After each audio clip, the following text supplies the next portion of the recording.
हमारे जो भारत देश में जो आर्य लोग हैं वो कैसा कब्जा करके रखे, उनका अलग आंदोलन था, हमारा अलग आंदोलन है। ये पूरी तरह से क्लियर करने में सुनील जी ने अपना पूरा बहुत अच्छी तरीके से बाखूबी उन्होंने अपनी बात को निर्वाह किया। तो साथियों, अभी सुनने के बाद में हमें करना क्या है वो सबसे इम्पोर्टेंट है। तो इसके लिए है फिफ्थ बेसिक है, इसके लिए फिफ्थ रूल है, फिफ्थ बेसिक है, काम हमें कैसे शुरू करना है। क्योंकि अगर व्यवस्था को पलटना है, जिस व्यवस्था पे लोकतंत्र के जगह पे इन्होंने जो ब्राह्मण तंत्र बना दिया, लोकतंत्र में एसटी एससी ओबीसी को संख्या के आधार पे हिस्सेदारी मिलना है चारों पिलर पे, वो चारों पिलर पे हिस्सेदारी नहीं दिया गया, तो हम लोगों को हमारे महापुरुषों की जो आंदोलन है उसको अभी इस वक्त 2024 से लेके 28-30 तक हमको कैसे अचीव करना है, तो वो बहुत ही महत्वपूर्ण मुद्दा है। और वो जो मुद्दा को अगर मैं काउंट करूँगा साथियों आप लोगों के साथ में अगर 15-20 मिनट में, तो साथियों सबसे पहला जो रूल है वो है फिफ्थ बेसिक। तो सबसे पहले यहाँ पे बैठे हुए हमारे जितने भी साथी हैं, सभी साथी लोगों को अपना ऐसा डायरी लेना है, डायरी लेना है, कॉपी भी ले सकते हैं, रफ कॉपी ले सकते हैं, जैसा भी करना है, लेकिन ये 2 टूल पहले नंबर पे लेना है साथियों। और इसमें सबसे पहले आपके परिचित लोगों की सूची बनाना है, पूरे के पूरे लोगों का, और ये सूची रैंडमली बनाना है, रैंडम सूची बनाना है। मतलब कि हमें छटनी नहीं करना है, अरे यार वो आदमी तो ज़्यादा सोशलिस्ट है, वो आदमी थोड़ा कुड़िया टाइप का है, वो थोड़ा कच्छू टाइप का है, ऐसा नहीं, रैंडम बनाना है हम लोगों को। अगर हम 100 लोगों को जानते हैं 100 का लिस्ट बनना चाहिए, 1000 लोगों को जानते हैं 1000 लोगों का लिस्ट बनना चाहिए, 500 लोगों को जानते हैं 500 लोगों का लिस्ट बनना चाहिए, और रैंडम लिस्ट बनना चाहिए। पहला नंबर का फार्मूला है। सेकंड नंबर पे हमको उनके साथ में टेलीफोनिक संपर्क करना या डायरेक्ट फिजिकल संपर्क करना उनसे। हमने फ़ोन लगाया, फलाना जी मैं फलाना बोल रहा हूँ और मैं इस संदर्भ में आपसे बात करना चाहता हूँ, ये संपर्क करना है। और हमारे साहब बहुत बढ़िया से जान रहे हैं क्योंकि इस प्रोसेस से गुजर रहे हैं साहब जी। तो सेकंड नंबर पे साथियों हम लोगों को संपर्क करना है। और थर्ड नंबर पे जो थर्ड पॉइंट है, थर्ड रूल है, वो हम लोगों को अपने हिस्टोरिकल का डिस्कशन करना है उनके साथ में।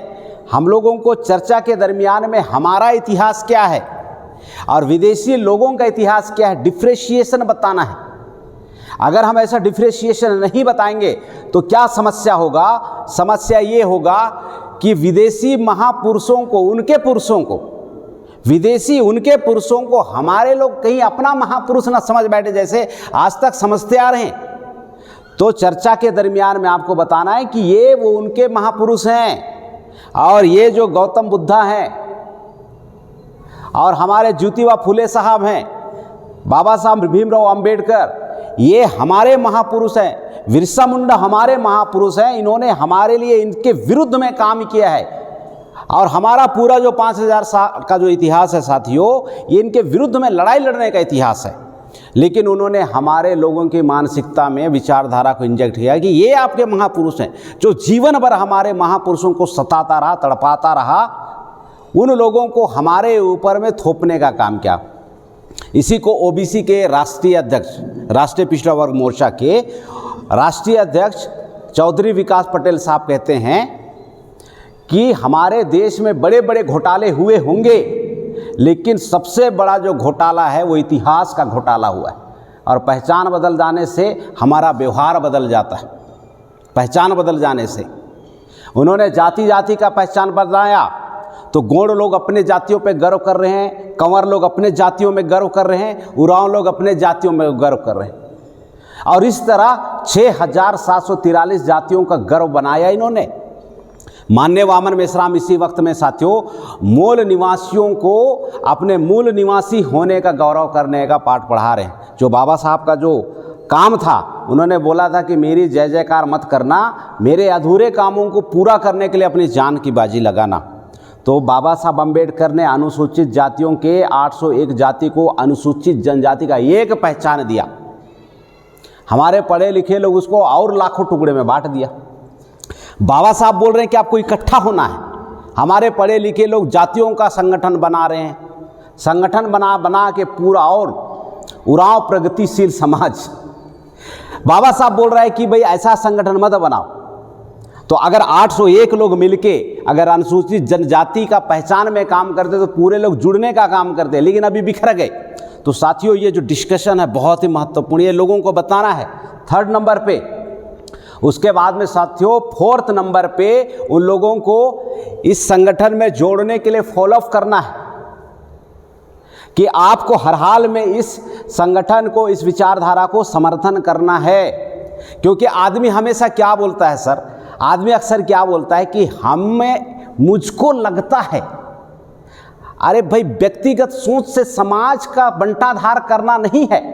मेरे को ऐसा लगता है, ऐसा बोलते हैं लोग, मुझे ऐसा लगता है, मेरे हिसाब से लोग ऐसा चर्चा करते हैं।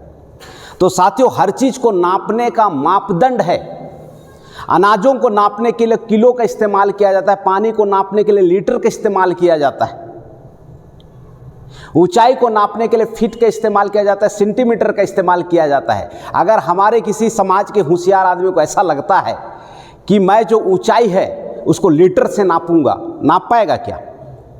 समाज का अपना मापदंड है। आदमी लोग उस मापदंड में अपनी व्यक्तिगत आइडियोलॉजी घुसाता है, मेरे हिसाब से ऐसा ऐसा ऐसा होना चाहिए। तो हमारी जो व्यक्तिगत राय है पूरा समाज को ख़त्म करने का काम कर रहा है।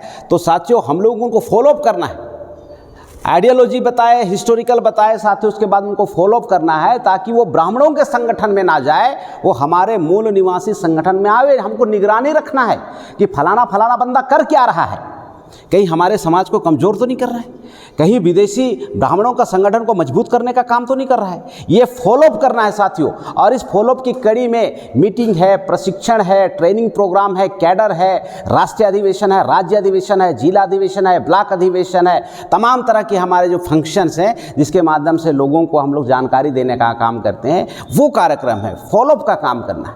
और 5th नंबर पे साथियों जब हमारा साथी ट्रेंड हो जाएगा, उसमें एक अच्छी लीडरशिप स्पिरिट जब आ जाएगी, तो हमें क्या करना है, उस साथी को स्टार्टअप करना है। हमारे लोग स्टार्टअप का महत्व नहीं समझते हैं। स्टार्टअप सबसे महत्वपूर्ण काम है। बंदा सीख चुका है, ऑटोमेटिक वो स्टार्टअप नहीं होगा, क्योंकि दिमाग में बहुत सारा संकोच है, हेजिटेशन है। तो उसको हमारे पूरे इंटेलेक्चुअल लोगों को उसको निगरानी में उसको शुरू करना है, शुरू करवाना है।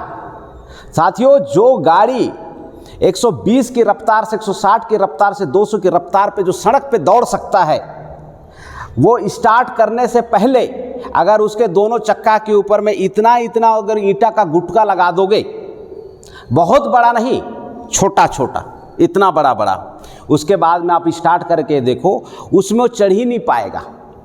स्टार्टअप कितना महत्वपूर्ण बात है। हमारे ज़्यादातर पदाधिकारी लोग क्या करते हैं कि कभी संपर्क किया तो फॉलोअप नहीं किया, डिस्कशन किया, है ना, तो ट्रेनिंग पे नहीं बिठाया, ट्रेनिंग पे बिठाया तो स्टार्टअप भी नहीं किया। तो साथियों ये जो 5th जो मैं बेसिक बता रहा हूँ, जो 5th रूल है, इसके बगैर हम लोग उस अचीव को, जो आज़ादी का हम लोग को हासिल करना, आज़ादी हम लोग को हासिल करना है, वो अचीव नहीं होने वाला है। तो ये जो 5 है इसको गांठ बांध लीजिए और हमको इसी रीति से काम करना है। और जब वो जो स्टार्टअप हो जाता है साथियों, उसके बाद में जब गति पकड़ती है, उसके बाद में इतना मोटा मोटा भी क्यों ना उसके सामने अवरोध पड़े, वो 60 की स्पीड में, 80 की स्पीड में, 120 की स्पीड में पूरा एकदम से उसको उछलते हुए, कूदते फांदते हुए पार हो जाता है। यानी कि मेरा कहने का मतलब कि हर बाधा को वो पार कर जाता है। तो रनिंग का इतना भयंकर मामला है। ये जो मोमेंटम है वो ऐसा काम करता है साथियों। तो हमारे साथियों को हमको मोमेंटम में लाना है। अभी जैसे हम लोग अपने पूरे साथियों को हम लोग मोमेंटम में लाने के प्रयास कर रहे हैं। अभी जैसे हमारे मोहन लकड़ा साहब हैं, वो जो बातों को बोल रहे हैं, मैं भी वही बातों को बोल रहा हूँ, लेकिन बातों को बोलने की जो अदाएँ हैं उसमें फ़र्क आ जाता है। क्यों? क्योंकि हमने ट्रेंड हुए प्रशिक्षण के लिए, उसके बाद में स्टार्टअप में हमें मौका मिला। अगर हमें जितना मौका मिला उतना ही मौका अगर मोहन साहब को मिलेगा, उतना ही और हमारे यहाँ पे बैठे हुए अन्य साथियों को मिलेगा, तो वो पूरे देश भर में वेल एजुकेटेड और फुल्ली ट्रेंड वक्ता के रूप में, ट्रेनर के रूप में स्थापित हो जाएगा। और प्रशिक्षण वो चीज़ है साथियों जो इंसान को जानवर बना देता है और जानवर को इंसान बना देता है, इतना महत्वपूर्ण है। तो इस मौके पे मैं ज़्यादा बात नहीं करूँगा। मैं ये जो 5th रूल है, जो 5th बेसिक है, इस 5th बेसिक के अंदर में अपने आप को सेटल करना बहुत ज़रूरी है। हमको इस रूल को हम लोगों को काम करना है। तो साथियों, बहुत सारे लोग ज़्यादातर गलती क्या करता है कि वो छंटनी करता है, अरे यार वो आदमी पता नहीं वो ईमानदार है कि नहीं है। अरे भाई, हमको राइट नहीं है किसी को जजमेंट करने का, हमको राइट बनता है उसको अप्रोच करने का, उसको प्रपोज करने का, हमको उसको डिफेंड करने का ज़रूरत नहीं है। अरे यार वो आदमी तो ऐसा वैसा है। अरे हर आदमी यहाँ पे आया हुआ अलग होगा भाई, वो मेरे जैसा थोड़े ना होगा, या फिर सुनील जैसा थोड़े ना होगा, या फिर हमारे जो साहब हैं क्रिकेटर साहब जैसे थोड़े ना होंगे। अरे हर आदमी इक्वल नहीं हो सकता ना, वे विभिन्नता तो होगा ही होगा। अभी जैसे हम लोग यहाँ पे जितने भी लोग बैठे हुए हैं, हमारा चेहरा सबका अलग अलग है। अगर हम यहाँ पे कसम खा लें कि सबका चेहरा एक ही जैसा होना चाहिए, तो हम तो इस दुनिया का सत्यानाश ब्राह्मण लोग से ज़्यादा कर देंगे। अरे भाई, हम एकरूपता क्यों ढूंढ रहे हैं? हम विभिन्नता में हम लोग उसको स्वीकार करेंगे, ये हुनर हमको विकसित करना है। हर आदमी अलग अलग ही होगा, ये तो समाज है।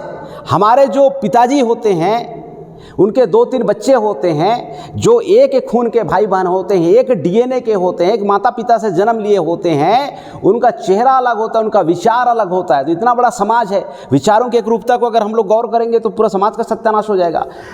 डिफरेंट विचारधारा में ही, अलग स्वभाव में हमको उसको स्वीकारना है। और फिफ्थ जो रूल है, फिफ्थ बेसिक है, फिफ्थ रूल है, उस रूल में हम लोगों को ट्रेंड करना है। नेम लिस्ट बनाओ, आपको जितना आता है। आप जजमेंट मत करो, आपको कोई राइट नहीं है जजमेंट करने का। जजमेंट करने का अधिकार उसको दो, सामने वाले को। हम बोलोगे सर आप में बहुत पोटेंशियल है और हम लोग अपने महापुरुषों के अधूरे के कामों को पूरा करने के लिए हम आपके साथ में हाथ मिला के करना चाहते हैं, कंधा से कंधा मिला के काम करना चाहते हैं और अपील करते हैं कि आपके काम करने की वजह से बहुत बड़ा बदलाव आएगा। स्वागत है, वेलकम है। काम किया बहुत अच्छी बात है, काम नहीं किया तो समर्थक तो बनेगा ही। वो अपने समाज का नहीं समर्थक बनेगा तो किसका समर्थक बनेगा? साथियों, ये जो फिफ्थ बेसिक है साथियों, इस फिफ्थ बेसिक के साथ में हम लोगों को आगे चलना है और बहुत ही ज़बरदस्त तरीके से काम करना है। और हम लोगों को अभी आज से ही, शाम से ही इसको प्रैक्टिकल करना है, क्योंकि हमारे बीच में जो राष्ट्रीय अधिवेशन है, पूरे साल भर हम काम करते हैं, कितना हमारा अचीवमेंट है, कितना हमारे लोगों तक ये विचारधारा पहुंचा, कितने लाख गांव तक पहुंचा, कितने जिलों तक कवर हुआ, हमारे कार्यकर्ताओं की क्या मनोदशा है, उसमें कितना उत्साह का संचार हो रहा है आज़ादी को लेके। ये तमाम चीज़ों की समीक्षा के रूप में साथियों साल के आखिरी में राष्ट्रीय अधिवेशन होता है।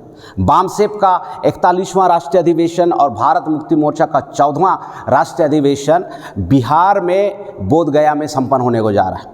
और इसके लिए साथियों हम लोगों को 17 तारीख निकलना है, क्योंकि 18 तारीख से इसके अंदर में 40 विषय लगाए गए हैं। इस 40 विषय के अंदर में 200 वक्ताओं के द्वारा में इंटरप्रिटेशन किया जाएगा, व्याख्या किया जाएगा। और हर व्याख्या के बाद में, हर सेशन के बाद में माननीय वामन मेश्राम साहब का अध्यक्षीय भाषण होगा। तो इतना ज़बरदस्त कार्यक्रम है। और मैं एक इसके संदर्भ में बता रहा हूं कि पूरे 6 लाख संगठन की औकात नहीं है साथियों कि ये जो बामसेप भारत मुक्ति मोर्चा विषय लगा के पूरा देश को जागरण करने का काम करने का जो जिम्मेदारी लिया है, 6 लाख संगठन की हिम्मत ही नहीं है, औकात ही नहीं है, हैसियत ही नहीं है कि इन विषयों के ऊपर में देश के नागरिकों को जागृत कर सके। तो इतना भयंकर मामला है साथियों यहाँ पे। तो हम लोग सभी लोग मिलके, अभी 7 तारीख है गुरुदेव, 7 तारीख है आज, तो आज शाम से अगर हम थोड़ा समय समाज के लिए आधा घंटा निकाल के अगर हम इसमें काम करना शुरू करेंगे, तो साथियों हमारे पास में एक एक बंदा जो यहाँ पे बैठा हुआ है, एक एक के पास में तकरीबन 100 प्लस की यहाँ पे लिस्ट होना शुरू हो जाएगी। उसके बाद में हम लोग टेलीफोनिक उनके साथ में चर्चा कर सकते हैं, फिजिकल चर्चा कर सकते हैं साथियों। फिर हम लोग उनको 17 तारीख के लिए हम लोग तैयारी करेंगे और 18 तारीख से उनको उस सेशन है, इस सेशन शुरू हो रहा है। तो हमारे बहुत सारे जो बिजी शेड्यूल के हैं, तो मेरा व्यक्तिगत रूप से ये अपील है कि कम से कम अगर आप 5 दिन का अटेंड नहीं कर सकते हैं तो 2 दिन का शेड्यूल बनाइए, 3 दिन का शेड्यूल बनाइए। और ये जो भारत के अंदर में इतनी बड़ी जो क्रांति चल रहा है, इतना बड़ा जो आंदोलन चल रहा है, इस आंदोलन को अपने आंखों से देखिए। हम जो बता रहे हैं ये तो आप सिर्फ सुन रहे हैं। और हम लोगों को अक्सर एक प्रशिक्षण में बताया गया था कि मैं अगर आपको 16 पिक्चर का स्टोरी बताऊंगा तो सुनने में उतना मज़ा नहीं आएगा जितना देखने में मज़ा आएगा। तो मैं वो जो आपको सुना के पिक्चर दिखाने का प्रयास नहीं कर रहा हूँ, आप लोग अपनी नज़रों का इस्तेमाल कीजिए। और बोधगया बिहार में लाखों की संख्या में हम लोग जब मूल निवासी लोग जुटेंगे साथियों, और मूल निवासी लोग जब संकल्प लेंगे वहाँ पे अपनी राष्ट्रीय अधिवेशन के बाद में कि हमें 6 लाख गाँव में 20 करोड़ से ऊपर हमारे लोगों को तैयार करना है, तो उसके लिए हम लोगों को इस जिम्मेदारी को, इस जवाबदारी को निर्वाहन करना पड़ेगा। तो आज के इस मौके पे मैं तमाम शुभकामनाएं आप लोगों को देता हूं कि आप सभी जिम्मेदार साथी लोग इस काम को करने में अपना बहुत बड़ा जो ताकत है वो आप ऐसा लगाएंगे। मैं ऐसा आप लोगों से उम्मीद करता हूं, मैं ऐसा अपील करता हूं कि ऐसा करते हुए आप हमारे समाज के लिए आप अपना बेस्ट देंगे, सहभागिता देंगे, जिससे हमारा जो समाज है आने वाले समय में 2028 से लेकर 30 साल 2028 से लेकर 2030 तक का जो एक टारगेट है, एक लक्ष्य निर्धारित किया गया साथियों, इस लक्ष्य में हमारा समाज खरा उतर सके। आप लोग अपनी भूमिका बहुत ईमानदारी पूर्वक निभाएंगे, मैं ऐसा अपील करता हूं। हम लोग भी निर्वाह कर रहे हैं, हम सभी लोग मिलकर इस काम को अंजाम देंगे। ऐसी शुभकामनाओं के साथ में आज के इस मौके पे मैं इतनी ही बातें कहना चाहता हूं। पुनः आप सभी साथियों को बहुत बहुत धन्यवाद। जय मूल निवासी। आंदोलन को सपोर्ट करने के लिए बहुत ज़रूरी है, चैनल को लाइक करें, सब्सक्राइब करें, शेयर करें और आंदोलन निधि सहयोग करें। बहुत बहुत धन्यवाद।